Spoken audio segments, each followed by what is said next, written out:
ஒரு கேள்வியை நம்ம கேட்குறோம் அப்படின்னு பார்த்தீங்கன்னா, முக்கியமாக இந்த டவுட்டெல்லாம் கிளியர் பண்ணி வசனம் என்ன சொல்கிறது தான் மெயின் நமக்கு. அப்போ நான் என்ன பண்ணுறேன்னா, ரொம்ப சிம்பிளாக உங்களுக்கு புரிகிற மாதிரி ஒரு பாஷையில் நான் பேசுகிறேன். நம்ம என்ன நினைக்கிறோம் பொதுவான்னு கேட்டிங்கன்னா, நல்ல விசுவாசமாக கடவுளை நம்பி ஜெபம் பண்ணால், நல்லா கடவுளை விசுவாசமாக நம்பி ஜெபம் பண்ணால் உடனே கடவுள் நமக்கு சுகம் கொடுப்பாரு. அப்போது நிறைய பேர் பொதுவாக கூட என்ன சொல்கிறாங்க கேட்டிங்கனாக்கா, நல்லா விசுவாசமாக ஜெபம் பண்ணு, விசுவாசமாக ஜெபம் பண்ணுன்னா உடனே ஆண்டவர் சுகம் கொடுப்பாரு அப்படின்னு தான் எல்லாரும் சொல்கிறாங்க. அப்போது நம்ம இது சரியா, பைபிள் பிரகாரம் அப்படி சொல்லுதா? ஏன் அப்படின்னு கேட்டிங்கன்னா, எவ்வளோ பேர் ஜெபிக்கிறாங்க, விசுவாசி தான் ஜெபிக்கிறாங்க, நல்லா நம்பி தான் ஜெபிக்கிறாங்க, உடனே சுகம் ஆகுறது இல்லையே. அப்போது உடனே சுகம் ஆகலைன்னு சொன்னால் அவங்க நல்ல விசுவாசி ஜெபம் பண்ணலன்னு அர்த்தமா? ஏன்னா என்ன சொல்கிறாங்க எல்லாரும், நல்லா விசுவாசி ஜெபம் பண்ணு, கடவுள் உடனே உனக்கு சுகம் கொடுப்பாருன்னு. அப்போது விசுவாசி ஜெபம் பண்ணுறாங்க, நம்பி ஜெபம் பண்ணுறாங்க, ஆனால் உடனே சுகம் வரல. அப்போது என்ன பிரச்சனை? என்ன சொல்கிறதுல பிரச்சனையா, அவங்க சொல்லி கொடுத்ததில் பிரச்சனையா, இல்லை நம்ம நம்புறதுல பிரச்சனையா? நம்ம நிறைய குழப்பங்க. அதனால் நம்ம இன்றைக்கி அதை தெளிவாக பைபிளில் பார்க்கலாம். முதலாவது, இப்போ நீங்கள் கூட விசுவாசி ஜெபம் பண்ணீங்க சுகத்துக்காக, உடனே சுகம் வரல.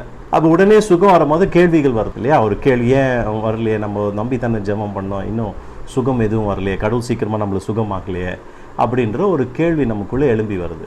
அப்போ நம்ம இது எப்படி பண்ணுறது, எங்கே போகிறது? ஸோ அதுக்கு தான் சபை இருக்குது, அதுக்கு தான் சர்ச் இருக்குது. ஸோ இந்த மாதிரி ஆவிக்குரியதாக என்ன கஷ்டம் வந்தாலும் அதுக்கு தான் சர்ச் இருக்கிறதே அதுக்கு தான். அப்போ அது போல் இங்கே பார்க்கும்போது முதலாவது நம்முடைய குடும்பத்துக்கு என்ன சொல்கிறோம் அப்படின்னு கேட்டிங்கனாக்கா, கடவுள் சுகமாக்க முடியுமா அப்படின்னு ஒரு கேள்வியை கேட்டோன்னா, ஆமாம், அதில் எந்த சந்தேகமும் உங்களுக்கு வேண்டாம். கடவுள் சுகமாக்க முடியும். இதை பைபிள் நமக்கு சொல்லுது. யாக்கோபின் புஸ்தகம் 5வது அதிகாரம் வசனம் 14 to 15 என்ன சொல்லுது பாருங்க. Book of James chapter 5 verse 14 to 15. Okay, ನಿಮ್ಮಲ್ಲಿ ಅಸ್ವಸ್ಥನಾಗಿರುವನು ಇದ್ದಾನೋ ಅವನು ಸಭೆಯ ಹಿರಿಯರನ್ನು ಕರೆಯಿಸಲಿ. ಅವರು ಕರ್ತನ ಹೆಸರಿನಿಂದ ಅವನಿಗೆ ಎಣ್ಣೆ ಹಚ್ಚಿ ಅವನಿಗೋಸ್ಕರ ದೇವರನ್ನು ಪ್ರಾರ್ಥಿಸಲಿ. ನಂಬಿಕೆಯಿಂದ ಮಾಡಿದ ಪ್ರಾರ್ಥನೆಯು ರೋಗಿಯನ್ನು ರಕ್ಷಿಸುವುದು. ಕರ್ತನು ಅವನನ್ನು ಎಬ್ಬಿಸುವನು ಮತ್ತು ಪಾಪ ಮಾಡಿದವನಿಗಾಗಿದ್ದರೆ ಅದು ಪರಿಹಾರವಾಗುವುದು. இந்த வசனம் தெளிவாக என்ன சொல்லுதுன்னு கேட்டிங்கன்னா, ஆண்டவர் சுகம் கொடுப்பார். ஜெபம் பண்ணுங்க, சபையிலேருந்து கொண்டு வந்து ஜெபம் பண்ணுங்க. அப்போ அவங்க சர்ச்சிலேருந்து கொண்டு வந்தாலும் அவங்க சுகம் கொடுக்க முடியாது. அவங்க ஜெபிக்கிறாங்க, நீங்களும் ஜெபிக்கிறீங்களா, அவங்களும் ஜெபிக்கிறாங்க, ஆனால் சுகத்தை கொடுக்கறது தேவன் தான். அவன் தப்பே பண்ணியிருந்தா கூட ஆண்டவர் அவனை மன்னிச்சு குணமாக்குறார். அப்போ இந்த கேள்வி என்ன கேள்வி, கடவுள் சுகம் கொடுக்க முடியுமான்னு கேட்டால் எஸ், கடவுள் சுகத்தை கொடுக்க முடியும், அதில் சந்தேகமே வேண்டாம். இயேசு கூட நம்ம பைபிளில் பார்க்கும்போது எவ்வளோ பேருக்கு சுகத்தை கொடுத்துருக்கிறார். நம்ம பைபிளில் மறுபடியும் வாசிக்கிறோம், அவருடைய ரோகங்கள் எல்லாம் சுகமாக்கினார், அவருடைய வியாதிகள் எல்லாம் சுகமாக்கினார். அதே பைபிள் சொல்லுது, இயேசு கிறிஸ்து நேற்றும் இன்றும் என்றும் மாறாதவர் என்று சொல்லுகிறார். அப்போ ஆண்டவர் இயேசு கிறிஸ்து சுகம் கொடுக்க முடியுமா, தேவன் சுகம் கொடுப்பாரான்ற கேள்வி கேட்டால் அதுக்கு பதில் பைபிளில் தெளிவாக இருக்குது. ஆம், தேவன் சுகம் கொடுக்க முடியும். அப்போ குழப்பம் எதில் வந்துடுது அப்படின்னு பார்த்தீங்கன்னா, இருந்தாலும் நிறைய பேருக்கு குழப்பம் என்னன்னு கேட்டிங்கன்னா, ஜெபம் கொஞ்ச நேரத்தில் ஒர்க் ஆகுது, சில நேரத்தில் ஒர்க் ஆகுதுல்ல. சில விஷயத்தில் ஜெபம் ஒர்க் ஆகுது, ப்ரேயர் ஒர்க் ஆகுது, சில நேரத்தில், அதாவது ஒரு சில விஷயத்தில் ஒர்க் ஆகுது, ஒரு சில விஷயத்தில் ஜெபங்கள்லாம் ஒர்க் ஆகுறதில்ல அப்படின்ற மாதிரி ஒரு மக்களுக்குள்ள ஒரு யோசனை வருது ஆச்சுங்களா. சொல்கிறாங்க, ஆமாம் இந்த ஒரு விஷயத்தில் ஜெபம் ஒர்க் ஆச்சு, இந்த ஒரு விஷயத்தில் ஜெபம் ஒர்க் ஆகலை. அப்போது ப்ரேயர் ரொம்ப ஸ்லோவாக நடக்கிற விஷயம் இது. ப்ரேயர்லாம் பண்ணால் ஃபாஸ்ட்டாலாம் ஒன்றும் நடக்கிறதில்ல, ஃபாஸ்ட்டாக ரிசல்ட் கிடைக்கிறதில்ல, அதில் ரொம்ப ஸ்லோவாக நடக்குது. அது மட்டும் இல்லை, ப்ரேயர் பண்ணால் கேரண்டி எல்லாம் ஒன்றும் இல்லை நடக்கும்ன்ட்டு பொதுவாக எல்லாரும் நிறைய பேருக்குள்ளே ஓடுலாம். சில பேர் கேட்பாங்க தைரியமாக, சில பேர் கேட்க மாட்டாங்க, மனசுலேயே வச்சுருப்பாங்க. அப்போது இந்த கேள்வியெல்லாம் வருது நிறைய பேருக்கு. அப்போ நம்ம இந்த கேள்வியை பார்க்கலாம். இந்த கேள்வி என்ன சொன்ன, சில பேருக்கு குழப்பமாக இருக்குது. ஜெபம் சில நேரத்தில் ஒர்க் ஆகுது, சில நேரத்தில் ஒர்க் ஆகுதுல, சில நேரத்தில் ரொம்ப ஸ்லோ. நம்ம ஜெபம் பண்ணி எவ்வளோ நாள் காத்துருக்கும் போது யாருக்கும் தெரியாது, நிதானமாக தான் நடக்கும். சில நேரத்தில் குயிக்காக பதில் கிடைக்கிறதுல, அப்புறம் கேரண்டியாக நடக்கும், ஜெபம் பண்ணிட்டா கேரண்டியாக நடக்கும்னு ஒன்றும் இல்லை. இப்படியெல்லாம் நிறைய குழப்பங்கள் இருக்குது. இப்போ பைபிள் நமக்கு என்ன சொல்லுது, நான் உங்களுக்கு இதுக்கெல்லாம் காரணம், இந்த குழப்பம்லாம் வர்றதுக்கு காரணம் என்ன தெரியுமா? இந்த குழப்பம்லாம் வர்றதுக்கு மெயின் காரணம் ஜனங்களுக்கு ப்ரேயர்னால என்னன்னு தெரியல. உங்களுக்குள்ள கூட இந்த கேள்விகளெல்லாம் வந்துட்டு இருக்குது அப்படின்னா உங்களுக்கு ப்ரேயர்னா என்னன்னு சரியா தெரியல. அதனால தான் இந்த குழப்பங்கள்லாம், அதனால தான் இந்த யோசனைகள்லாம் வருது. ஏன்னா ப்ரேயர்னா நமக்கு என்னன்னு தெரியல சரியா. அப்போ நான் உங்களுக்கு ஹெல்ப் பண்றதுக்காக ஒரு சில காரியங்களை வச்சிருக்கிறேன். இந்த ப்ரேயர்னா என்ன இல்லை அப்படின்றத நீங்க பாருங்க. ப்ரேயர்னா என்ன இல்லை இதை பார்த்தா உங்களுக்கு என்ன தெரியுது? பட்டன்ஸுங்க, கண்ட்ரோல் பட்டனுங்க. இது எதுக்குன்னு பார்த்தீங்கன்னா கண்ட்ரோல் பண்றது. இது ஆன் பண்ணு, இது ஆஃப் பண்ணு, இது மேலே திருப்பு, இது ஃபுல்லாக பார்த்தீங்கன்னா கண்ட்ரோல் பண்ணுற போர்டு இல்லைங்களா? ஃபேக்ட்ரியிலலாம் பார்த்துருப்பீங்க. ஸோ இதில் என்னென்னா கண்ட்ரோல் பண்ணுவாங்க. எது எப்படி ஆகணும், எது இதில் எப்படி போட்டாங்களோ சுவிட்சு, எப்படி திருப்பி வச்சாங்களோ அப்படி தான் ஒர்க் ஆகும். கரெக்டுங்களா? அப்போது ப்ரேயர் என்ன இல்லைன்னா இந்த மாதிரி கண்ட்ரோல் போர்டு இல்லை. அதாவது நம்ம இப்படி இப்படி இப்படி இப்படியெல்லாம் ப்ரேயர் பண்ணாக்கா இப்படியெல்லாம் கண்ட்ரோல் பண்ணலாம் கடவுளை. இப்படி போட்டால் அப்படி, அந்த சுவிட்சை போட்டால் இப்படி ஆகும், இந்த சுவிட்சை போட்டால் இப்படி ஆகும். நிறைய பேர் உங்களுக்கு அப்படியே சொல்லி கொடுப்பாங்க டிவியில், இது யூடியூப்ல, கிறிஸ்டியன் மெசேஜ் கூட இப்படி பண்ணு அப்படி ஆகிடும், அப்படி பண்ணி இப்படி ஆகிடும். அதெல்லாம் என்னன்னு கேட்டீங்கன்னா என்ன கண்ட்ரோல் மாதிரி இந்த பட்டனை போடு, அந்த பட்டனை போட்டு, இத்த திருப்பு அத்த திருப்பு, இப்படி ஒர்க் ஆகும். அப்போ இப்படி ஜாம் பண்ணு, அப்படி ஜாம் பண்ணு, அப்போ ஒர்க் ஆகிடும், இப்படி ஒர்க் ஆகிடும். அப்போ நிறைய பேர் என்ன பார்க்குறாங்கன்னா ப்ரேயரை வந்து கண்ட்ரோல் பண்ணுற நிறைய விஷயமா பார்த்து இப்படி பண்ணி பார்க்குறாங்க, அப்படி பண்ணி பார்க்குறாங்க. அப்படியெல்லாம் பண்ணி பார்க்கும்போது எதுவும் ஒர்க் அவுட் ஆகாத மாதிரி ஆகிடுது. ஏன்னா ப்ரேயரை புரிஞ்சுக்கிறதே தப்பு. ப்ரேயர்ன்றது கண்ட்ரோல் போர்டு இல்லை. அப்போ ப்ரேயர் என்ன அப்படின்னு பார்த்தீங்கன்னா ப்ரேயர் என்ன? உறவு, கடவுளோடு நம்ம வச்சிருக்கிற சம்பந்தம். அப்பாவுக்கும் அம்மாவுக்கும் ஒரு கனெக்ஷன் இருக்குது இல்லையா? ப்ரேயர் என்னன்னா நம்முடைய பரலோகத்தில் இருக்கிற கடவுளுக்கும் அவர் படிச்ச பிள்ளைகளாகிய நாமும் அவர்கிட்ட வச்சிருக்கிற உறவு. அது ரிலேஷன்ஷிப். எங்களை எல்லாம் படிச்ச கடவுள் நீர் தானே, நாங்கள் உங்கள் பிள்ளைங்க, உங்களுடைய கையை நாங்கள் பிடிச்சிக்கிறோம், எங்களை நீங்கள் நடத்துங்க, நாங்கள் எப்படி போகணும், என்ன செய்யணும், எங்கே போகணும், எங்கே போகக்கூடாது, எங்களுக்கு பிரச்சனையாகுது, எங்களுக்கு போராட்டமாகுது, அப்பா உங்களுடைய கையை நான் பிடிச்சிக்கிறேன், என்னை நடத்துங்க. அப்போ அது என்னன்னு கேட்டிங்கன்னா அது என்ன? ரிலேஷன்ஷிப். அப்போ ப்ரேயர்ன்றது என்னன்னா பிள்ளைகளாக இருக்கிற நீங்களும் நானும் அப்பாவின் கையை பிடிச்சிக்கிறது. அப்பா என்னை பிடிச்சிக்கோன்னு கேட்குறது. இந்த ரோட்டில் போகும்போது பார்த்தீங்கன்னா சில நேரத்தில் பசங்க சொல்லுவாங்க, அம்மா என்னை கட்டியாக பிடிச்சிக்கோம்மா, பஸ்ஸெல்லாம் வருது. சில நேரத்தில் அப்பா அம்மா பிள்ளைங்களை சொல்லுவாங்க, கட்டியாக பிடிச்சிக்கிறோம்ப்பா, பஸ்ஸெல்லாம் போகுது. அந்த மாதிரி நம்ம கடவுள் கையை கட்டியாக பிடிச்சிக்கிறதுக்கு தான் என்ன பேர்? அதாவது ஜெபம். ஜெபம் என்பது என்ன அப்படின்னு நீங்கள் பார்த்தீங்கன்னாக்கா ப்ரேயர் என்பது ஒரு மெக்கானிக் இல்லை, கண்ட்ரோல் பண்ணுறதுக்கு மெக்கானிக்கல் போர்டு இல்லை. அப்போது நீங்கள் அப்படி புரிஞ்சுக்கணும் என்ன ஆகுன்னு பார்த்தீங்கன்னா உங்களை ஈஸியாக யார் வேணால் ஏமாற்றிடலாம். ஏன்னா அப்படி தான் பண்ணிகிட்டு இருக்கிறாங்க. இது எப்படி செய்யி, இதை அப்படி பண்ணு, எங்கே இதை பண்ணு. கடவுளை யாருமே கண்ட்ரோல் பண்ண முடியாது. எது முதல் புரிஞ்சுக்கணும். நம்ம எதுக்கு ஜெபிக்கணும், பைபிள் நமக்கு என்ன சொல்லுது, நம்ம ஜெபம் பண்ணுறோம்ல, எதுக்கு ஜெபிக்கணும் அப்படின்னு நீங்கள் பார்த்தீங்கன்னா, ஏன்னா நீங்கள் ஒரு முக்கியமான ஒரு போராட்டத்தோடு ஆண்டவர்கிட்ட வந்து கேட்குறீங்க, ஜெபம் பண்ணுறீங்க. அப்போ முதலாவது உங்களுக்கு அந்த ஜெபம்னா என்னென்னு தெரியணும். சுருக்கமாக உங்களுக்கு சொல்கிறேன், எதுக்கு ப்ரேயர் பண்ணுறோம் நம்ம, பின்ன ப்ரேயர் எதுக்கு அப்படின்னு கேட்டால் முதல் ஆன்சர் கடவுள் ஜெபிக்கணும்னு கட்டளையிட்டு இருக்கிறார். கடவுளே நம்மளுக்கு கட்டளையிட்டு இருக்கிறார், ஜெபம் பண்ணணும். எங்க எழுதியிருக்கு எடுத்து வாசி பாருங்க. 1 தெசலோனிக்கர் 5வது அதிகாரம் வசனம் 17 நமக்கு என்ன சொல்லுதுன்னு பார்த்தீங்கன்னா ப்ரே வித்அவுட் சீசிங். ಯಾವಾಗಲೂ ಸಂತೋಷಿಸಿರಿ, ಎಡಬಿಡದೆ ಪ್ರಾರ್ಥನೆ ಮಾಡಿರಿ. அப்போ பார்த்தீங்களா பைபிள் சொல்லுது எடபிடதே பிரார்த்தனை ಮಾಡಿனா இடைவிடாமல் ஜெபம் பண்ணுங்க. அப்போ நம்ம எதுக்கு ஜெபிக்கிறோம்னா கடவுள் ஜெபிக்கணும்னு கட்டளையிட்டு இருக்கிறார். ஜெபம் செய், சோர்ந்து போகாம. அதே மத்தேயு லூக்காவின் புஸ்தகம் 18 அதிகாரம் வசனம் 1 இயேசு சொன்னார், சோர்ந்து போகாத, ஜெபம் பண்ணும் போது பேஜாராகாம கடவுளை நம்பி தொடர்ந்து ஜெபம் பண்ணு அப்படின்னு இயேசுவே நமக்கு சொல்லியிருக்கிறாரு. அப்போ நம்ம ஜெபம் எதுக்காக பண்றோம்னா அது ஒர்க் ஆகுது அதனால பண்ணு அப்படின்றதுக்காக அல்ல. கடவுள் கட்டளையிட்டார் அதனால அதை கீழ்ப்படின்னு அர்த்தம். இது ஒர்க் ஆகுது, ஜெபம்லாம் ஒர்க் ஆகுது, அதனால நீ ட்ரை பண்ணு, அதுக்காக ஜெபிக்கல, கடவுள் ஜெபம் செய்யின்னு சொல்லியிருக்கிறார். புரியுதுங்களா? இப்போ சில பேர் சொல்லுவாங்க ஒர்க் ஆகுதுல ட்ரை பண்ணி பாரு, இது ஒர்க் ஆகுதுல ட்ரை பண்ணி. இது ஒர்க்குக்காக இல்லை, ஒர்க் ஆகுது அதனால ஜெபம் பண்ணு இல்லை, கடவுளே கட்டளையிட்டு இருக்கிறார், நீ ஜெபம் பண்ணு இடைவிடாமல். ஸோ 2வது காரணம் நம்ம எதுக்காக ஜெபிக்கிறோம் அப்படின்னு பார்த்தீங்கன்னா நம்ம கடவுளை நம்பி இருக்கிறோம், அதனால ஜெபிக்கிறோம். அப்போ ஜெபம் எதை குறிக்குதுன்னா கடவுளே நான் உன்னையே நம்பி இருக்கிறேன், நாங்கள் வேற எங்களை நம்பிட்டு இல்லை, எங்கள் சொந்த பலத்தில் இல்லை, நாங்கள் உங்களை நம்பிட்டு இருக்கிறோம். ஏன்னா பைபிளே நமக்கு என்ன சொல்லுதுன்னா யோவான் புஸ்தகம் 15வது அதிகாரம் வசனம் 5 இயேசு சொல்றாரு, என்னால் அன்றி உங்களால் ஒன்றும் செய்ய முடியாது. இயேசுவே சொன்னாரு, நான் இல்லாம உங்களால ஒன்றும் செய்ய முடியாது. என்னை விட்டு என்னை நம்புகிற பிள்ளைங்க என்னை அகழி போய் என்னை விட்டு போய் அவங்க ஒன்றுமே செய்ய முடியாது. அப்போ அவருக்குள்ள இருந்தால் மட்டும்தான் நம்ம ஏதாவது செய்ய முடியும். அப்போ இந்த வசனம் நமக்கு தெளிவா சொல்லுது. அதே சங்கீத புஸ்தகம் 62 அதிகாரம் வசனம் 8 நமக்கு சொல்லுகிறது, உன் இருதயத்தில் இருக்கிறது எல்லாம் கடவுளுக்கு கொடுத்துடு. அவர் இருதயத்தில் என்னெல்லாம் பேஜாறு மனபாரம் இருக்குது, சோதனை இருக்குது, எல்லாத்தையுமே அவர் முன்னால் கொடுத்துடு. நம்ம அவரை நம்பி வாழ்றோம். அப்போ ஜெபிக்கும் போது என்ன அர்த்தம்னா, முதலாவது ஜெபிக்கிறோம், அவர் கட்டளையிட்டார், அதை கீழ்ப்படினோம். ரெண்டாவதாக நாம எதுக்காகனா அவரை நம்பி இருக்கிறோம். நீங்க ஏன் டெய்லி வீட்டில் உட்காந்து தனியா ஜெபிக்கணும்னா, ஏன்னா நீங்க நம்புறீங்க கடவுளை, அதனால ஜெபிக்கிறீங்க. நம்ம அவர் மேலேயே சார்ந்து இருக்கிறோம், டிபெண்டிங்னு சொல்றோம் நம்ம.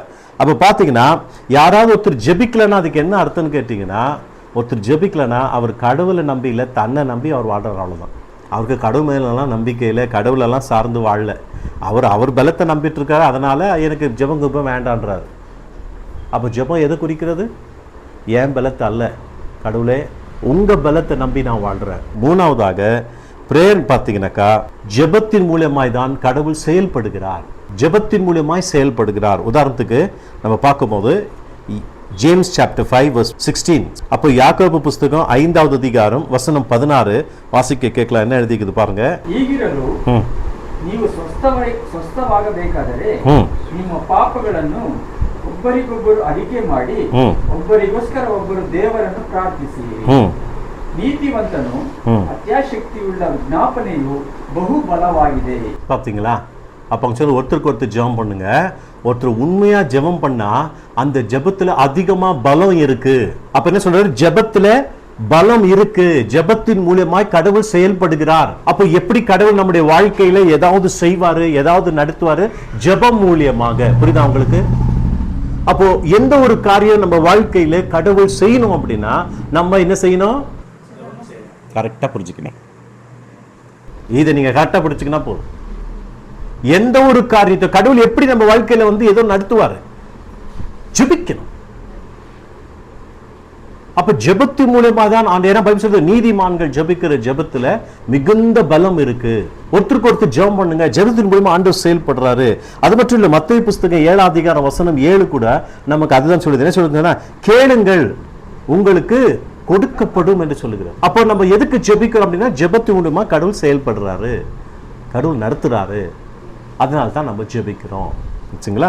எந்த ஒரு விஷயம், இப்போ வீட்டு விஷயமா இருக்கலாம், ஆரோக்கிய விஷயமா இருக்கலாம், ஞானத்தில், அறிவில், ஆரோக்கியத்தில், சந்தோஷத்தில், சமாதானத்தில், வாழ்க்கையில் முன்ன போகிறதுல, குடும்பத்தை நடத்துறதுல, பிள்ளைங்களை வளர்க்குறதுல, பிரச்சனைகளை சந்திக்கிறதுல சொல்லிட்டே போகலாம். அவர் எல்லாத்துலேயும் நமக்கு தேவை, எல்லாத்துலேயும் நமக்கு தேவை. ஒரு விஷயத்தில் மட்டுமல்ல. இப்போ நம்மலாம் ஜெபம் பண்ணுறது ஸ்டாப் பண்ணால் கடவுள் செத்து போயிட்டு வரா? இல்லை, நம்ம ஜெபிக்கிறது கடவுள் உயிரோடு இருக்கிறதுக்கு இல்லை, நாம் ஜெபிக்கிறது நாம உயிரோடு இருக்கிறதுக்காக.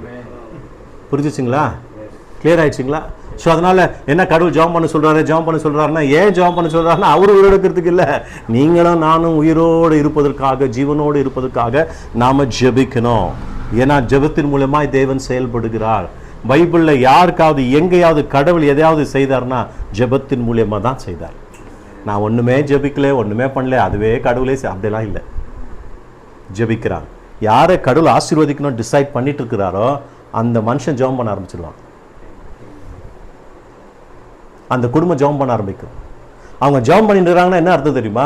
ஆண்டவர் அவங்க ஆஸ்வதிக்க போறாருன்னு அர்த்தம். அங்கே எந்த குடும்பத்தில் ஜெபிக்கிறதே இல்லை, உட்கார்றதே இல்லை. உங்களுக்கு இதுக்கு படிப்பறிவெல்லாம் ஒன்றும் தேவையில்லை. நீங்கள் நிறைய படிச்சிருக்கணும், பைபிள் படிக்கணும், அது தெரியணும். அப்போ தான் ஜெபம் பண்ணுறதுக்கு நமக்கு தேவையானது என்னன்னு கேட்டிங்கன்னா, அப்பா கிட்ட அம்மா கிட்ட பேசுறதுக்கு நான் படிச்சிருக்கணுமா? எவ்வளோ படிச்சிருக்கணும்? 1வது படிச்சிருக்குமா, 2வது படிச்சிருக்கணுமா? அதுக்கு தேவை படிப்பு இல்லை, ரிலேஷன்ஷிப், நல்ல சம்பந்தம், அப்பா கிட்ட அம்மா கிட்ட நல்ல உறவு இருக்கணும். அந்த மாதிரி கடவுள்கிட்ட ஜெபம் பண்றதுக்கு தேவையான உறவு, அவரோடு கூட உறவு. அந்த உறவை கொடுக்கத்தான் இயேசு இந்த பூமியில நமக்காக மரித்தார், தேவனுடைய பிள்ளைகளாக அவனை மாத்தி இருக்கிறார். 4வதாக நம்ம எதுக்காக ஜெபிக்கிறோம்னு பார்த்தீங்கன்னா, ஜெபம் நம்மை மாற்றும். யார் ஜெபிக்கிறானோ அவன் வாழ்க்கை ஆண்டவர் மாற்றுகிறார். காட் சேஞ்ச் பண்றார், அவன் லைஃபை சேஞ்ச் பண்றார். எத்தனையோ பேர் சகோதர சகோதரிகள் ஒரு வார்த்தை அவங்களுக்கு படிக்க தெரியாது, அவங்களுக்கு என்ன தெரியுமா, டெய்லி உட்காந்து ஜெபம் பண்ணுவாங்க. அம்மாங்களை போய் பாருங்க, சர்ச்சுங்களை போய் பாருங்க, வயசான ஏன் நம்ம சபையில கூட எத்தனையோ அம்மாங்களை பாருங்க, அவங்களுக்கு ஒரு வார்த்தை படிக்க தெரியாது. காலையில, சாயங்காலம், மத்தியானம், ராத்திரி நல்லா ஜெபம் பண்றாங்க. அங்க சர்ச்சில் சொல்றதை கேட்கறாங்க, 10 வார்த்தையில 2 வார்த்தை கத்துக்குவாங்க. 10 கத்துக்க முடியல, 2 வார்த்தை பிடிச்சிக்கினாங்க மைண்ட்ல, பிடிச்சிக்கணும், அதையே சொல்லி சொல்லி வசனத்தோடு ஜெபிப்பாங்க. கடவுளோட நல்ல ஜெபிக்க தேவையானது படிப்பில். படிப்பு வேணும், வேண்டான்னு சொல்லலை. அப்படி இல்லைன்றதுக்காக நம்ம வந்து ஜெபிக்கக்கூடாதுலாம் ஒன்றும் அர்த்தம் இல்லை. நம்ம ஜெபிக்கணுமா இருக்குது. அப்போ பார்த்தீங்கன்னா பிலிப்பியர் புஸ்தகம் 4 அதிகாரம் வசனம் 6-7 நமக்கு சொல்லுகிறது ஜெபம் நம்மளை எப்படி சேஞ்ச் பண்ணுது பாருங்க. Philippians chapter 4 verse 6 and 7. ಯಾವ ಸಂಬಂಧವಾಗಿಯೂ ಚಿಂತೆ ಮಾಡದೆ, எதுக்கும் நீங்க ಬೇಜಾರ್ ಪಡಾம, ಚಿಂತೆனா அது அர்த்தம், எதுக்கும் நீ கவலைப்படாம ಸರ್ವ ವಿಷಯದಲ್ಲಿ எல்லா விஷயத்திலையும் ದೇವರ ಮುಂದೆ கடவுளுக்கு முன்பாக ಕೃತಜ್ಞಾಸ್ತುತಿಯನ್ನು, நன்றி சொல்லி ಪ್ರಾರ್ಥನೆ, ஜெபம் ವಿಜ್ಞಾಪನೆಗಳನ್ನು விண்ணப்பங்கள் ಮಾಡುತ್ತಾ செய்து ನಿಮಗೆ ಬೇಕಾದದನ್ನು ತಿಳಿಯಪಡಿಸಿ, உங்களுக்கு தேவையானது கடவுளுக்கு சொல்லுங்க. ಆಗ அப்படி ಎಲ್ಲಾ ಗ್ರಹಿಕೆಯನ್ನು ಮೀರುವ எல்லாம் புரிஞ்சுக்கிறதுக்கு மேலாக இருக்கக்கூடிய ದೇವ ಶಾಂತಿಯು கடவுளுடைய சமாதானம் ನಿಮ್ಮ ಹೃದಯಗಳನ್ನು, உங்கள் இருதயத்தை, ಯೋಚನೆಗಳನ್ನು உங்கள் சிந்தைகளை ಕ್ರಿಸ್ತ ಯೇಸುವಿನಲ್ಲಿ ಕಾಯುವುದು. கிறிஸ்து இயேசுக்குள்ள உங்களை காப்பாற்றும். அப்பதான் சொல்கிறது, நீ எதுக்கும் கவலைப்படாம, எந்த விஷயமா இருந்தாலும் நீ கவலைப்படாம எல்லா விஷயத்துக்காகவும் ஆண்டவருக்கு நன்றி சொல்லி. கடந்த ஞாயிற்றுக்கிழமை என்ன கற்றுக்கணும் சர்ச்சில், இந்த டோடான்ற வார்த்தைக்கு என்ன அர்த்தம் அப்படின்னு பார்த்தீங்கன்னா, ஒன்று கிடைக்கிறதுக்கு முன்னாலேயே நன்றி சொல்கிறது இல்லையா. ஒன்று கிடைச்ச பிறகு தேங்க்ஸ் சொல்கிறது இல்லை, கிடைக்கிறதுக்கு முன்னாலேயே. ஒரு வேலை நம்ம தேடி போகிறோன்னா முதலே நன்றி சொல்லணும். கடவுளே, இந்த வேலை எனக்கு கிடைச்சதுக்காக நன்றி, என்ன ஆஸ்வதிச்சதுக்காக நன்றி. ஒரு ஆரோக்கியம் கிடைக்கிறதுல ஆண்டவர் எனக்கு ஆரோக்கியம் கொடுத்ததுக்காக நன்றி. என் வீட்டில் கஷ்டம் போகிறதுக்கு ஆண்டவரே, இந்த கஷ்டம்லாம் போய் எங்களை நல்லா ஆஸ்வதிச்சதுக்காக நன்றி. ஆண்டவரே, என்னுடைய இந்த ஃபீஸ் கட்டணும் பிள்ளைங்களுக்கு, இந்த ஃபீஸ் கட்டுறதுக்கு நீ சக்தி கொடுத்ததுக்காக நன்றின்னு முதலே நன்றி சொல்லணும். அப்படி நன்றி சொல்லணும், ஆண்டவர் கைவிட மாட்டார், கைவிட மாட்டான். நன்றி அதுதான். அப்போ இங்கே நம்ம என்ன சொல்கிறாங்கன்னா, நீ எதுக்கும் கவலைப்படாமல் எல்லாவற்றுக்கும் இயேசு நாமத்தில் நன்றி சொல்லி, உனக்கு தேவையானதெல்லாம் வாய் திறந்து நீ அவர்கிட்ட சொல்லி ஜெபம் பண்ணு. புத்திக்கே புரியாத தேவனுடைய சமாதானம் உன் இருதயத்தை வந்து காத்து கொள்ளும், உன்னை பலப்படுத்தும். அப்படின்னும் போது என்ன அந்த வார்த்தை சுருக்கமாக சொல்லுதுன்னா, ஜெபம் செய்தால், நம்பி ஜெபம் பண்ணால் அந்த ஜெபம் நம்மளை மாற்றும். இப்போ ஜெபம் கடவுளை மாற்றுறதுக்கு இல்லை, ஜெபம் நம்மளை மாற்றுறதுக்கு, நம்மளை மாற்றிடும். பிசாசு நிறைய பைபிள் படித்தவங்க பயப்பட மாட்டான், ஜெபம் பண்ணுறவங்களை பார்த்தா பயம்.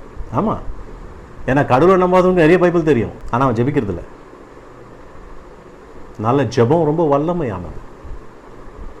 அதனால தான் நிறைய விசுவாசிங்க நிறைய குடும்பத்தில் எல்லாம் பண்ணுவான், ஜெபம் பண்ண மாட்டான். பிசாசு விட மாட்டான், ஏன்னா அவன் ஜெபம் பண்ண அவன் மாறிடுவான், ஜெபம் பண்ண சேஞ்ச் ஆகிடுவான், ஜெபம் பண்ண வளர்ந்துடுவான், பாவத்தை விட்டுடுவான், நல்ல வழிக்கு போயிடுவான், வீட்டில் அன்புள்ள மனுஷனா மாறிடுவான், தேவையில்லாம கடன் வாங்க மாட்டான், தேவையில்லாதவங்க கூட போய் சேர மாட்டான், அவன் வழியை தனி வழி ஆயிடும், அவன் முன்னேறி போயிடுவான், அவனுக்கு அறிவு புத்தி வந்துடும். அதனால தான் ஜெபிக்க விடுறதில்ல. நிறைய பேர் பார்த்தீங்கன்னா ஜெபம் பண்றதில்ல. ஜெபம் தான் மிக முக்கியமானது. கடவுளுக்கு பார்த்தீங்கன்னா இயேசு கிறிஸ்து 3 வருஷம் தான் ஊழியம் பண்ணார். 3 வருஷம் 30 வருஷம் ஜெபம் பண்ணார். 3 வருஷம் ஊழியம் பண்றாரு, எத்தனை வருஷம் ஜெபம் பண்றாரு பாருங்க. கடவுள் வந்து நம்ம ஜெபிக்கும் போது நம்முடைய சூழ்நிலைகளை மாற்றுகிறார், நம்மை மாற்றுகிறார். 5வதா லாஸ்டா நம்ம பார்க்க போது ஜெபம் எதுக்காக ஜெபிக்கிறோம் அப்படின்னு நீங்க பார்த்தீங்கன்னா, ஜெபம் நம்ம கடவுளுக்கிட்ட நல்ல ரிலேஷன்ஷிப்பை நமக்கு உருவாக்கும். நல்ல கிட்ட ஆண்டவர் கிட்ட போவோம், நல்ல அவர்கிட்ட போய் நம்ம நல்லா சேர்ந்துடுவோம். அவருடைய சொந்த பிள்ளைகளாக தூரமாக இருக்க மாட்டோம். ஜெபிக்கிற பிள்ளை கடவுளுக்கு தூரமாக இருக்க மாட்டான், கடவுள் கிட்ட போயிடுவோம். அப்போ நம்ம எதுக்காக ஜெபிக்கிறோம்? கடவுளோட நல்ல உறவு வைத்துக்கொள்ள, என்னை படித்த ஆண்டவரோட நல்ல உறவு வைத்துக்கொள்ள. அவர் நம்மகிட்ட என்ன கேட்டார்? டெய்லி எனக்கு எண்ணெய் கொடு, நெய்யை கொடு, பாலை கொடு, தேனை கொடு, பூவை கொடு. அதையா கேட்டார்? இல்லை, என்னோட பேசுன்றார். பிள்ளைங்க அம்மா என்ன சொல்லுறதுன்னா, என்கிட்ட ஒரு நல்ல வார்த்தை 2 பேசுப்பா, எவ்வளோ நாளாச்சுப்பா நீ என்கிட்ட பேசவே மாட்டேங்கிற, கொஞ்சம் சரியா பேசல, நான் கேட்கறது இல்லையா? நம்ம அந்த உறவு ஏங்குதே, ஏன்பா பேச மாட்டேங்கிறீங்க, ஏன் என்னோட கூட பேச மாட்டேங்கிறீங்க? அப்போ நம்ம உறவுக்காக நாடுறோம். அப்போ நம்மளோட பிதா நம்மள்ட்ட அதுதான் வாழ்றாரு. அப்போ நம்ம ஜெபிக்கும் போது என்ன ஆகுதுன்னு பார்த்தீங்கன்னா, கடவுளோட நம்முடைய ரிலேஷன்ஷிப் நல்லா ஸ்ட்ராங்கா க்ளோஸா வளருது. Praise the Lord. இயேசு பூமியில வரதுக்கு முன்னால கடவுள்கிட்ட யாரும் கிட்ட கூட போக மாட்டாங்க, தூரமா நிற்பான். சாமியாரோ பூஜாரி மட்டும்தான் கிட்ட போவார், கிட்ட போய் கடவுளுக்கு பண்ணுவார். மற்றவங்களாம் தூரமாக தான் ஒரு ஓரமாக அப்படி தூரமாக நின்று பார்த்து கும்பிட்டு போனோம். ஆனால் இயேசு வந்த பிறகு என்னாச்சு தெரியுமா? கடவுளேன்னு சொல்லி கூப்பிடுவாங்க. நாங்கள் பாவிங்க, நீங்கள் பரிசுத்தர், புண்ணியர், அப்படிலாம் சாமின்னெல்லாம் சொல்லி கூப்பிடுவாங்க. ஆனால் இயேசு வந்த பிறகு என்ன சொன்னார் தெரியுமா? மத்தேயு புஸ்தகம் 6 அதிகாரம் வசனம் 6 என்ன சொல்லுகிறது? ಆದರೆ ನೀನು ಪ್ರಾರ್ಥನೆ ಮಾಡಬೇಕಾದರೆ ನಿನ್ನ ಏಕಾಂತವಾದ ಕೋಣೆಯೊಳಗೆ ಹೋಗಿ ಬಾಗಿಲನ್ನು ಮುಚ್ಚಿಕೊಂಡು ಅಂತರಂಗದಲ್ಲಿಯೂ ಇರುವ ನಿನ್ನ ತಂದೆಗೆ ಪ್ರಾರ್ಥನೆ ಮಾಡು. யார்கிட்ட ஜெபம் பண்ண சொல்றாரு? தந்தைனா உங்கள் தகப்பனுக்கிட்ட, உங்கள் பரலோக பிதா கிட்ட நீங்கள் ஜெபம் பண்ணுங்கள். அங்கே இயேசு என்ன சொல்லனா, போய் ரூமில் போய் க்ளோஸ் பண்ணிவிட்டு கடவுள்கிட்ட ஜெபம் பண்ணுன்னு சொல்ல, ரூமில் போயிட்டு க்ளோஸ் பண்ணி உங்கள் பரலோகத்தில் இருக்கிற அப்பாவுக்கிட்ட ஜெபம் பண்ணுன்றார். இப்போ அவர் அப்பானா நாமெல்லாம் என்ன? அவருடைய பிள்ளைங்க. அப்போ ஜெபம் என்ன? அப்பாவுக்கிட்ட பிள்ளைங்க பேசுறது, உறவாடுறது. புரியுதுங்களா? அப்போ ஜெபம் வந்து கடவுளை கண்ட்ரோல் பண்ணுறதுக்கா? ஜபத்துக்கு எவ்வளோ அர்த்தம் இருக்குது பார்த்தீங்களா? ஜபன்றது மேஜிக்கா? அதுக்கு அந்த அர்த்தமே இல்லை. இதெல்லாம் யாருன்னா பைபிள் தெரியாதவங்களும், வசனத்தை சரியாக புரிஞ்சிக்காதவங்களும், அப்புறம் இந்த மற்ற சில பேர் நம்புகிறாங்க ஜெபத்தை வந்து அதாவது என்ன சொல்கிறாங்கன்னா, இந்த டைமில் எழுந்துட்டு இவ்வளோ நேரம் இவ்வளோ நாள் இப்படியெல்லாம் நீ பண்ணினா உனக்கு இந்த காரியம் நடந்துடும்னு சொல்லுவான். அந்த கண்ட்ரோல் பண்ணி ஞாபகம் இருக்கா? இந்த பட்டனை போடு, இந்த சுவிட்சை போடு, இதை திருப்பு, அதை திருப்பு, என்ன ஆகிடும்? கடவுள் வந்து நீ சொல்கிற மாதிரியே செய்ய ஆரம்பிச்சிருவார். கடவுள் ஜெபன்றது கண்ட்ரோல் பண்ணுறது இல்லை, அப்பா கையை பிடிச்சி அவரை நம்புறது. நீங்கள் அவரை நம்பணும். புரியுதுங்களா உங்களுக்கு? ஸோ நீங்கள் அவரை நம்புங்க, நீங்கள் நம்புங்க. நம்பி தான் வந்தீங்க, நம்பிட்டே போங்க. அவர் கையை கட்டியாக பிடிச்சிக்கோங்க. எந்த காரணத்துக்கும் அந்த கையை விட்டுடாதீங்க. அந்த கை ஒன்று தான் உங்களை காப்பாற்றும். நான் உங்களுக்கு சொல்லுகிறேன், எவ்வளோ பேருக்கு இல்லாத பாக்கியம் உங்கள் குடும்பத்தில் வந்திருக்கு. இந்த ஊரில் இருக்கக்கூடிய கோடி கோடியா லட்சமா பணம் வச்சிருக்கிறவங்ககிட்ட இல்லாத ஒரு பாக்கியம் உங்களுக்கு இருக்கிறது. இயேசு கிறிஸ்துவின் கிருபை வந்திருக்குது. அற்பமாக எண்ணிடாதீங்க. உங்ககிட்ட கோல்டு இருக்கா தெரியல, பேங்க் ஜாஸ்தி காசு இருக்கா தெரியல, என்ன இருக்கு தெரியல, உங்ககிட்ட இயேசு கிறிஸ்து இருக்கிறார். அதை காட்டிலும் பெரிய ஆசீர்வாதம் எதுவுமே இழந்துடாதீங்க. அதை மட்டும் நீங்க எழுதிட்டீங்கன்னா இதை போல முட்டாள் உருவகத்தில் ஒருத்தர் இருக்கவே முடியாது. ஏன்னா பைபிள் என்ன சொல்லி தெரியுமா? உலகத்தையே ஒருவன் ஆதாயமாக்கி கொண்டாலும் தன் சொந்த ஆத்மாவை இழந்துட்டா அவனுக்கு ஒரு பிரயோஜனமும் இல்லைன்றார். அதாவது உலகத்தில் இருக்கிற எல்லாத்தையும் சம்பாதிச்சுட்டாலும் நம்மளை படித்த கடவுள் நம்மோடு கூட இல்லைன்னா நமக்கு ஒரு பிரயோஜனம் இல்லை. ஏன்னா இந்த உலகத்தில் வரும்போது ஒன்றும் கொண்டு வரல, போகும்போது ஒன்று கொண்டு போக போகிறதில்ல. நம்மளை படித்த கடவுள் ஒருத்தர் தான் நமக்கு சொந்தம். நாளைக்கு நான் மூச்சு விடும் போது யார் இருக்க போகிறாங்க? பிள்ளை வருவானா? கணவன் மனைவி வருவாங்களா? ஆஸ்தி பணம் சொந்த எது வரும்? நம்மளை படித்த கடவுள் ஒருத்தர் தான் நம்ம கூட நிற்கிறார். உயிர் இருக்கிற வரைக்கும் தானே. அது முடியும் போது யார்? தாய் வயிற்றுல யார் நம்ம கூட இருந்தாரோ, தாயை விட்டு இந்த பூமியை விட்டு போகும்போதும் அவர் தான் இருப்பார். ஜெபம் எதுக்காக ஜெபிக்கிறோம்? கடவுள் நம்மளை கட்டளையிட்டார், அவருடைய பிள்ளைகள் ஜெபிக்கணும். ரெண்டாவதாக எதுக்கு சொல்றாரு? அவர் மேல் நம்ம நம்பி இருக்கிறோம். மூணாவது நம்ம பார்த்தோம், ஜெபத்து மூலமா கடவுள் செயல்படுறார். நம்ம எது ஒன்றா ஆண்டவர்கிட்ட கிடைக்கணும்னா அந்த ஜெபம் மூலமா நமக்கு கிடைக்கும். நாலாவதாக நம்ம பார்க்கிறோம், ஜெபம் நம்மளை மாத்துது, மனுஷனை மாத்திடுது, அவருடைய கேரக்டர் எல்லாம் மாத்திடும், குணங்கள் எல்லாம் மாறிடும். நாங்கள் வந்து இந்த மாதிரி கடவுள் இப்படி அறிஞ்சிக்கிறதுக்கு காரணம் ஜெபம் தான். ராத்திரி பகலும் 72 மணி நேரம் 7 நாள் உபவாச ஜெபம், காட்டில் போய் ஜெபம், இங்கே போய் ஜெபம், ராத்திரி பகல் ஜெபம் ஜெபம் ஜெபம் ஜெபம் ஃபுல்லாக மனுஷனே மாறினதுக்கு காரணம் அந்த ப்ரேயருங்க தான். ப்ரேயர் தான் மாற்றும், சும்மாலாம் யாரும் மாற முடியாது. ஜெபிக்கிறவன் தான் மாறுவான், வேறு யாரும் மாற மாட்டான். பிரைஸ்லாம் பேசுகிறவங்களாம் மாற மாட்டாங்க, ஜெபிக்கிறவங்க மாறுறாங்க. ஆண்டவர் மாற்றுறாரு அவங்கள, அவரோடு கொடுக்குற பிள்ளைகளை அவர் மாற்றுறாரு. இந்த மோசையை பாருங்க, என்ன மாதிரி மனுஷன், ஏன் அவ்வளோ வல்லமை அவர் இருக்கிறாரு? ஆண்டவரோடு இருக்கிற ஜெபம். மேலே போனாருன்னா 40 நாள் பகல் ராத்திரி சாப்பிட்டாரா என்ன பண்ணாருன்னு தெரியல. 40 நாள் பொறுத்து தான் வர்றாரு. வரும்போது அவ்வளோ பயங்கரமாக கடவுள் அற்புதங்களை செய்யற, அதிசயங்களை செய்யறான்னு ஆண்டவர் கொடுக்குற ஜெபம். ஜெபிக்கும் போது என்னன்னா கடவுள்கிட்ட நமக்கு நல்ல ரிலேஷன்ஷிப் பில்ட் ஆகுது. நான் உங்களுக்கு ஒருத்தருடைய சாட்சியை சொல்ல விருப்பப்படுகிறேன், அதை உங்களுக்கு கொண்டு வந்தேன். இந்த குழந்தைய பாருங்க, என்ன இருக்கு? கை இருக்கா? கால் இருக்கா? பார்த்தீங்களா? ஓகே. இந்த ஒரு வித்தியாசமான வியாதி ஒன்று வந்துடுச்சு அந்த குழந்தைக்கு. அந்த வியாதி வந்ததில் என்ன ஆயிடுச்சுன்னு பார்த்தீங்கன்னா, அது ஒரு டிஸார்டர் தான்.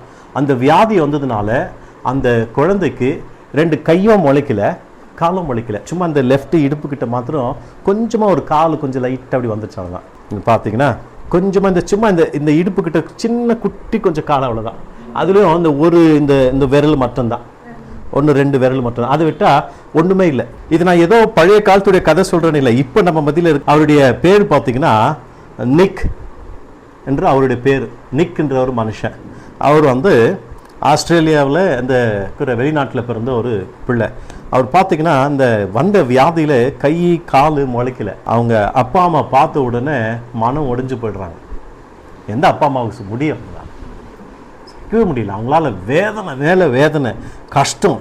அதுக்கப்புறம் அந்த குழந்தைய ஒன்றும் பண்ண முடியாது.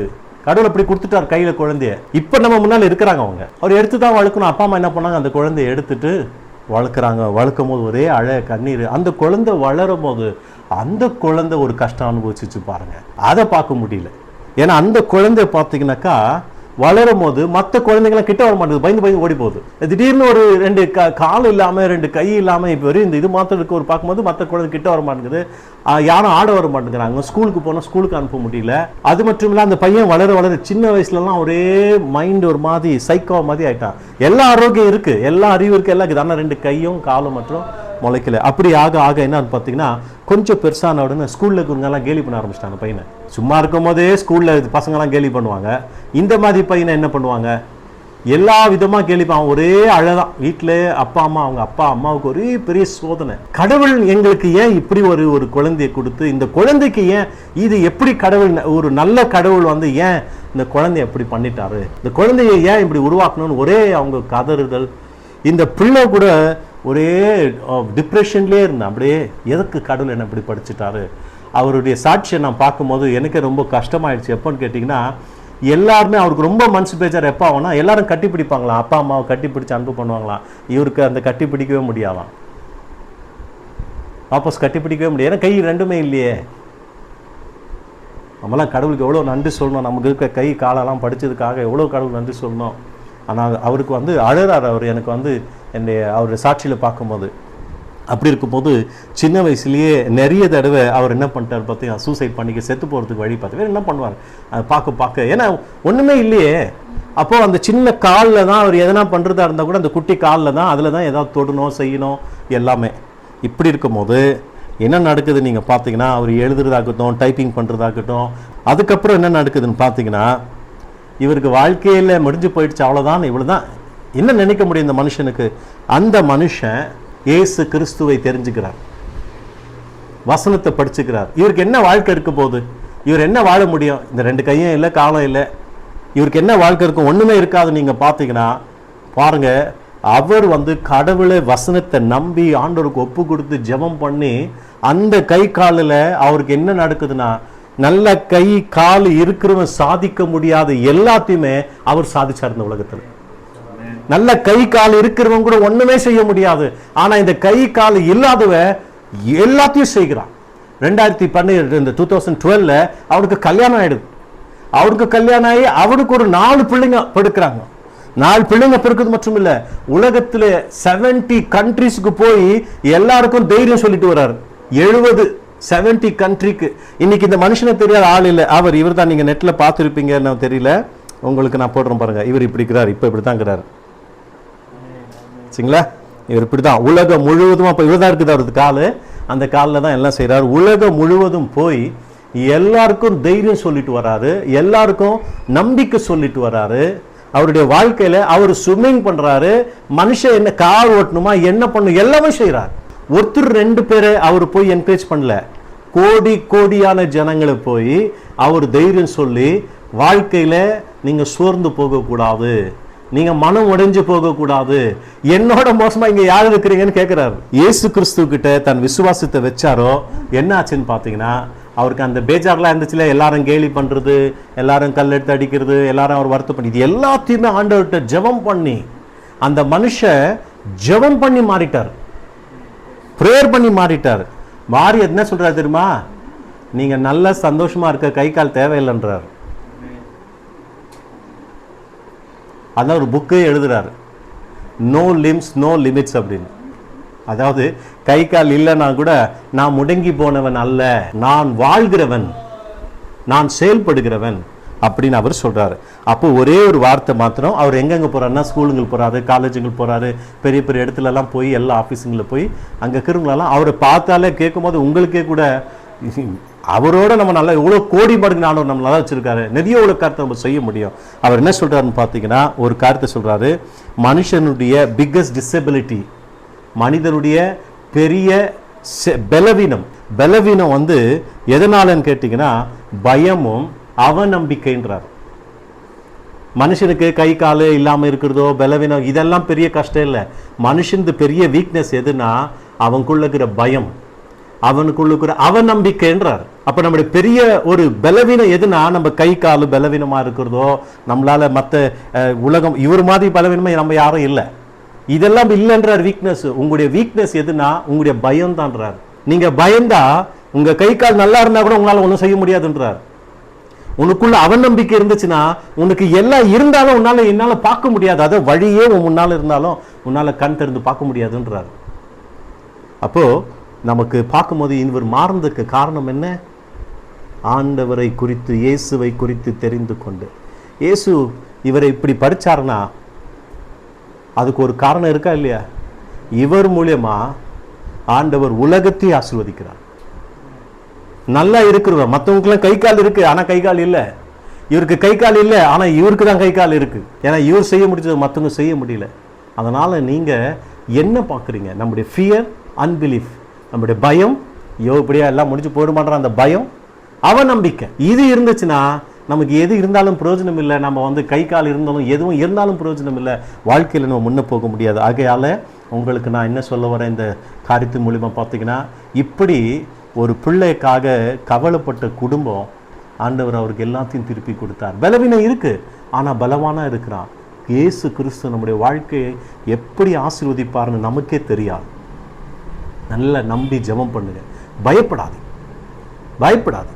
இப்படியே ஆயிடுமா, அப்படியே ஆயிடுமா, அப்படியெல்லாம் யோசிச்சு பயப்படாதீங்க. கடவுள் கையில் ஒப்பு கொடுங்க. அவநம்பிக்கை பண்ணாதீங்க.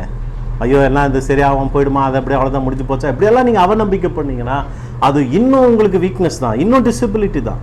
கர்த்தரை நம்பி அவரை பார்க்கும்போது அவர் என்ன சொல்றாரு தெரியுமா? அவர் சாட்சியில் எல்லாரும் சேர்ந்து நான் செய்வேன் அப்படின்றார். கை கால் திருநே ஸ்விம்மிங் அடிக்கிறதுக்கு கஷ்டம். இவர் போய் ஸ்விம்மிங் பண்ண அந்த வீடியோ வருது பாருங்க.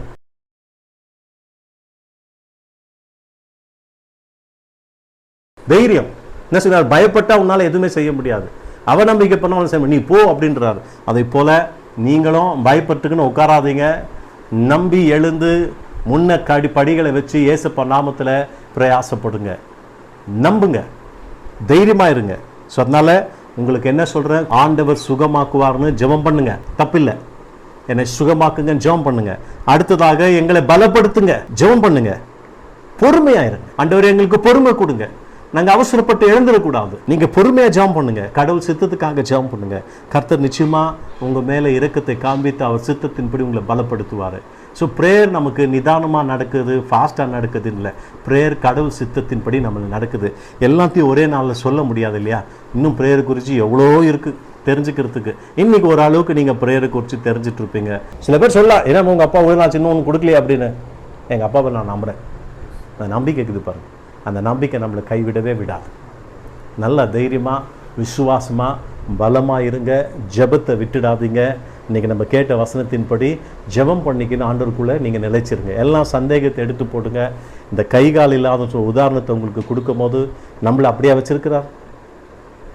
எதுவாக இருந்தாலும் கடவுளே எல்லாமே உங்கள் சித்தம், என்னை பலப்படுத்துங்க, எனக்கு சக்தி கொடுங்க, எனக்கு தைரியத்தை கொடுங்க, எனக்கு அறிவை கொடுங்க.